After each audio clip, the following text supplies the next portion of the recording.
Elphinstone पुलाजवळील Noorani इमारतीमधील रहिवाशांना काही दिवसांचा दिलासा. एमएमआरडीएच्या अधिकाऱ्यांकडून आणखी काही दिवसांची मुदतवाढ. घरं रिकामी करण्यासाठी दिली आहे मुदतवाढ.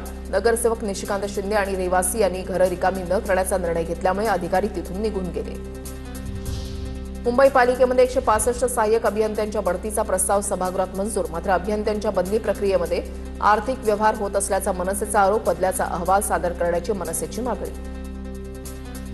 बीएमसीकडून दीर्घकाळ रजेवर असलेल्या स्वच्छता कामगारांना कामावर परतण्याचे आदेश. कामावर न परतल्यास कारवाई करण्याचा अतिरिक्त आयुक्तांचा इशारा. मुंबई विद्यापीठाकडून एलएलएम परीक्षेचं वेळापत्रक जाहीर. 7 जून 2026ला ऑनलाईन पद्धतीनं परीक्षा पार पडणार. हिंजवडी ते शिवाजीनगर मेट्रोचा मुहूर्त आता पुढे जाणार. मुख्यमंत्र्यांनी मे महिन्यामध्ये मार्ग सुरू करण्याची घोषणा केली होती. मात्र मार्च महिन्यामध्ये कामं अपूर्ण. 15 जूनपासून सेवा सुरू करण्याचं नियोजन.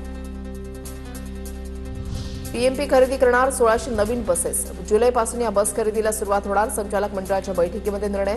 स्वमालकीच्या बस आल्यानं पीएमपीला आता फायदा होणार. येत्या 4 मे पासून पुणे ते बनारस अमृत भारत रेल्वे सुरू होणार. 4 मे पासून दररोज गाडीला प्रारंभ होणार. सकाळी 7:30 वाजता गाडी हडपसरमधून सुटेल आणि दुसऱ्या दिवशी 2:30 वाजता ही गाडी बनारसला पोहोचेल. पुण्यामध्ये एप्रिल महिन्यामध्ये वादळी वाऱ्यासह विक्रमी पावसाची नोंद. शिवाजीनगर भागामध्ये एकाच दिवसामध्ये 65 मिलीमीटर पावसाची नोंद. गेल्या 10 वर्षातील हा एप्रिलमध्ये सर्वाधिक पाऊस ठरला. या पावसानं नागरिकांची चांगलीच त्रेधा तिरपीट उडवली होती.